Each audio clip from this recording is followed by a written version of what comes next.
Hello, my dear friend. I hope you are doing great. Welcome back to my channel. If you have not subscribed it, please subscribe it, press the bell icon, hit the like button also. Friends, I am here to assist you for the UPSC preparation. Whatever I am providing here, that is the precise study for the UPSC and all the state PCS examination. Friends, do not worry about the preparation because whatever I am providing here, that is the data from the prominent institution. I am providing all the data within the free amount here. Come along with me and reach up to the zenith of your career. Okay friends, let's get started. Today questions. Today I will talk about the 30th video of the UPSC mock test series. Start करते हैं. ये video Hindi and English में रहेगी. Which of the following items are exempted under GST. किन किन item को exempted किया गया है जीएसटी के under. First one is edible oil, second rearing of horse's, third one is indigenous handmade musical instrument, fourth one is newspaper containing advertisement material, fifth one is renting और leasing of agricultural machinery. कौन सा statement correct है, आप अपना answer mark कीजिए. A है first and second, B है first third fifth, सी है third fourth fifth and D है सेकंड थर्ड फोर्थ फिफ्थ. तो इसका सॉल्यूशन सी है. GST, goods and service tax is an indirect tax used in India on the supply of goods and services. It has subsumed all the indirect taxes except a few state taxes. It is a destination based tax. ये destination based tax है. Under GST, goods and services are divided into 5 different slabs for the collection of the tax 0, 5, 12, 18, 28. However, certain items are exempted from GST. Statement 1 incorrect है. Household necessities such as edible oil, sugar, spices, tea, coffee, except instant are included in the 5% slab of GST. जो instant coffee वगैरह होती है उसको छोड़ के सब क्या है इंक्लूड किया गया 5% की जीएसटी में. फर्दर कोल, मिष्टी या मिठाई बोलते हैं Indian sweets, life saving drugs are cover under the GST slab. तो उनको भी जीएसटी स्लैब के अंडर कवर किया गया मिठाई वगैरह को, कोल वगैरह को. सेकेंड स्टेटमेंट इनकरेक्ट है. All the services related to the rearing of the animals are exempted under the GST except rearing of the horses. तो जितने भी services related to the rearing, मान लो भेड़ की जैसे ऊन उतारते हैं वैसे ही एग्जम्प्टेड हैं अंडर जीएसटी एक्सेप्ट छोड़कर rearing of the horses. Horses की रेयरिंग के अंदर जीएसटी लगता है. थर्ड स्टेटमेंट करेक्ट है. Tools and instruments such as shovels, spades, agriculture tools, indigenous handmade musical instrument, hearing aids and tools used for physically challenged individuals etc are exempted from GST. तो agriculture के tool या किसी बंदा को अपाइज है उसके पास कोई टूल है वो जीएसटी नहीं लगता उन पे. फोर्थ स्टेटमेंट करेक्ट है. Newspaper are exempted from GST. However space selling for advertisement in print media will attract GST.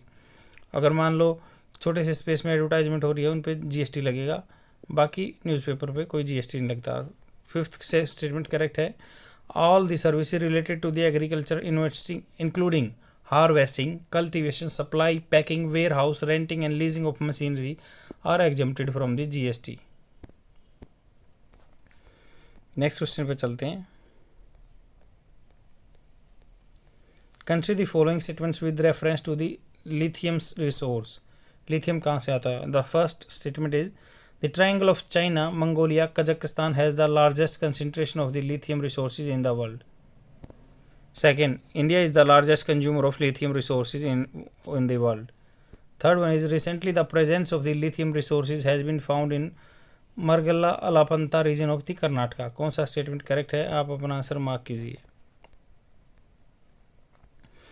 A first only, B first and second, C है थर्ड ओनली और D है first second and third. तो इसका solution C है. First statement incorrect है. The lithium triangle is a region of the Andes which is rich in lithium reserves around the borders of the Argentina, Bolivia, Chile. It accounts for near about the 54% of the lithium resources. मतलब जो भी south America में आपका है area, Argentina, Bolivia, Chile, Bolivia, तो यहाँ पे 54% lithium पाया जाता है. लिथियम ट्राइंगल बोलते हैं. एंडीज माउंटेन है वहाँ पे. सेकेंड स्टेटमेंट इनकरेक्ट है. China is the world largest consumer of lithium due to the size of its battery manufacturing industry for electrical vehicles consumer electronics. Australia is the largest producer of the lithium followed by Chile and China. Produce ज़्यादा Australia में होता है, फिर Chile में, फिर China में। India currently imports all lithium needs to meet its domestic demands, इसलिए हम लिथियम आयन बैटरी बना नहीं रहे हैं। थर्ड स्टेटमेंट करेक्ट है। Preliminary surveys by the atomic mineral directorate of exploration and research, AMD बोलते हैं, an arm of the Department of Atomic Energy, have shown the presence of the 1600 tons of lithium resources in Margla Alpatna area along the Nagamangala and Schist belt, which expose mineralized complex pegmatites, igneous rock है pegmatites। Next question पे चलते हैं।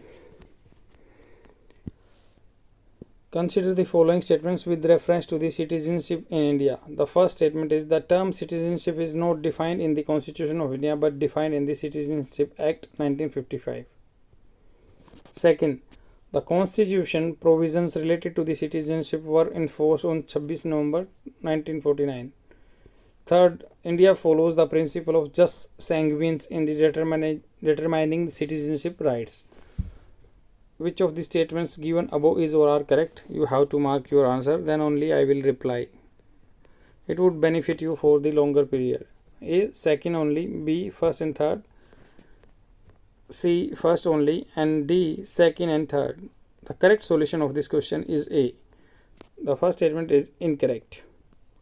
The Constitution of India does not define the term citizenship but mentions various categories of persons who are entitled to citizenship in part 2 article 5 to 11 तक बात की गई है। Citizenship किसको मिल सकती है, सिटीजनशिप वर्ड का उन्होंने यूज़ नहीं किया है। The citizenship act 1955 provides for the acquisition and determination of the Indian citizenship but does not define term citizen. वो सिटीजन टर्म को डिफाइन नहीं करता। Hence neither the constitution nor act citizenship 1955 defines the term citizen. तो citizenship का आपका constitution में discuss किया गया है कि आपको कैसे मिलेगी, और ऐसे ही 55 एक्ट में बताया गया कि आपको कैसे सिटीजनशिप मिलेगी, बट सिटीजन की कोई डेफिनेशन है नहीं। सेकेंड स्टेटमेंट करेक्ट है। Unlike the other provision of the constitution which came into being on January 26, 1950, the provision related to citizenship 5 to 11 were enforced on the November 26, 1949 itself when the constitution was adopted. Third statement incorrect है। There are two principles that are generally followed and determine citizenship: just solely and just sanguinis. Just solely is liberal approach which is based on the place of birth. On the other hand, just sanguinis is an approach based on the blood relation. Sanguinis, blood relation.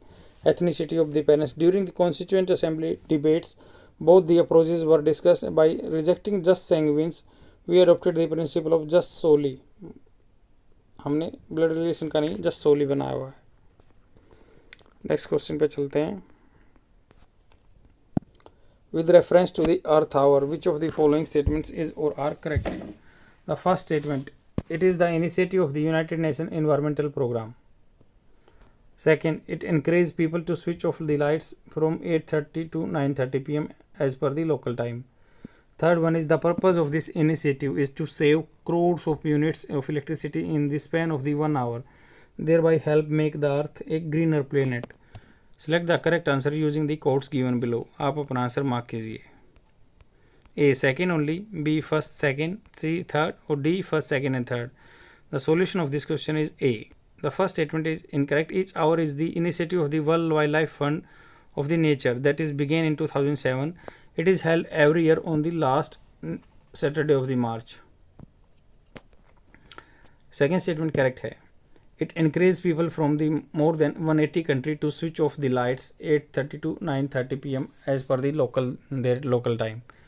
8:30 से 9:30 light of करनी है, इसको ही हम our बोलते हैं। It is held every year on the last Saturday of the March.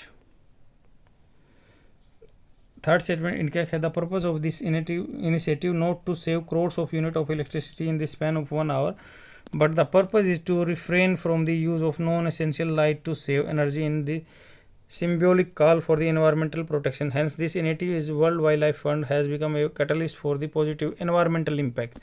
क्योंकि आपको पता है कि हमारे इन्वायरमेंट में अगर हमारी इलेक्ट्रिसिटी की पूर्ति होती है ज़्यादा से ज़्यादा थर्मल सोर्सेज से होती है। नियर अबाउट द 50% हम जो इलेक्ट्रिसिटी प्रोड्यूस करते हैं इंडिया में थर्मल सोर्सेज से होती है। and major legislative change by harnessing the power of the people and collective action. Next question पे चलते हैं. With reference to this seed funding recently in the news, consider the following statement. Seed funding के बारे में statement है. First one is it is raised by the business that has already developed a track record in order to further optimize its user base and product offering. Second, potential investor can be angel investor or venture capital companies. Third, Startup India Seed Fund scheme was launched to help create a robust startup ecosystem, particularly in the Tier 1 and Tier 2 and Tier 3 of the towns of India. कौन सा statement incorrect है, आप अपना answer mark कीजिए. A है first only, B है second and third, C third only, D first second and third. इसका solution A है. Recently, the government of India launched the Startup India Seed Fund scheme to secure seed funding for the startup in India. First statement incorrect है. Seed funding typically represents the first official money that a business venture or enterprise raises. It is provide to financial assistance to startups for proof of concept, prototype development, or product trials, market entry, and commercialization. Series A funding is raised by the business that has already developed a track record in order to further optimize its user base and product offering. Second statement correct है. Potential investor can be founder, friends, family, incubators, venture capital company, angel investor कौन भी हो सकता है. Startup India Seed Fund scheme was launched to help create a robust startup ecosystem, particularly in the Tier 2 and Tier 3 of the towns of India, which are often deprived of adequate funding. उनके पास कम होती है, पर्याप्त मात्रा में नहीं होती. Next question पे चलते हैं. Which of the following statements with reference to the National Investment and Manufacturing Zones? कौन सा स्टेटमेंट करेक्ट है, आप अपना आंसर मार्क कीजिए. फर्स्ट है they aim to provide a productive environment for the person in transitioning from the primary to the secondary and tertiary sector. Second, they are notified by the respective state governments but declared as a industrial township by the central government. कौन सा statement correct है, आप अपना answer mark कीजिए. A है first only, B है second only, सी है दोनों ठीक हैं, डी है दोनों गलत हैं. तो इसका ए आंसर करेक्ट है. The National Investment and Manufacturing Zones are very important instrumentally of the manufacturing policy. National Investment and Manufacturing Zones policy aims to galvanize the manufacturing sector by bringing in domestic and foreign investment. The National Manufacturing Policy has the objective of the enhancing the share of manufacturing into GDP 25% and creating 100 million jobs. National Investment and Manufacturing Zone aim to provide a productive environment for person transit from the primary to the secondary and tertiary sector. Second statement incorrect है. They are notified by the central government but declared as the industrial township by the respective state government. This is to enable NMG to its function self-governing autonomous body. Next question पे चलते हैं.